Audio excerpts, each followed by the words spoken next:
خطبہ نمبر 187۔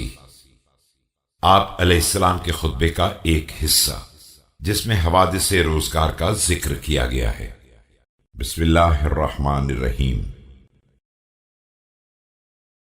میرے ماں باپ ان چند افراد پر قربان ہو جائیں جن کے نام آسمان میں معروف ہیں اور زمین میں مجہول۔ آگاہ ہو جاؤ اور اس وقت کا انتظار کرو جب تمہارے امور الٹ جائیں گے اور تعلقات ٹوٹ جائیں گے اور بچوں کے ہاتھ میں اقتدار آ جائے گا۔ یہ وہ وقت ہوگا جب ایک درہم کے حلال کے ذریعے حاصل کرنے سے آسان تر تلوار کا زخم ہوگا اور لینے والے فقیر کا اجر دینے والے مالدار سے زیادہ ہوگا۔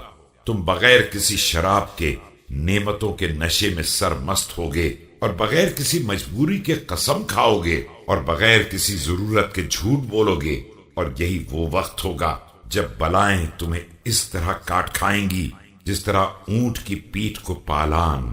ہائے یہ رنج و الم کس قدر طویل ہوگا اور اس سے نجات کی امید کس قدر دور تر ہوگی۔ لوگوں، ان سواریوں کی باغ ڈور اتار کر پھینک دو جن کی پشت پر تمہارے ہی ہاتھوں گناہوں کا بوجھ ہے، اور اپنے حاکم سے اختلاف نہ کرو کہ بعد میں اپنے کیے پر پچھتانا پڑے۔ وہ آگ کے شعلے جو تمہارے سامنے ہیں ان میں کود نہ پڑو، ان کی راہ سے الگ ہو کر چلو اور راستے کو ان کے لیے خالی کر دو کہ میری جان کی قسم اس فتنے کی آگ میں مومن ہلاک ہو جائے گا اور غیر مسلم محفوظ رہے گا۔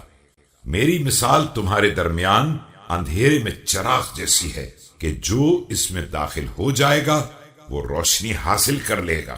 لہذا خدارا میری بات سنو اور سمجھو، اپنے دلوں کے کانوں کو میری طرف مصروف کرو تاکہ بات سمجھ سکو۔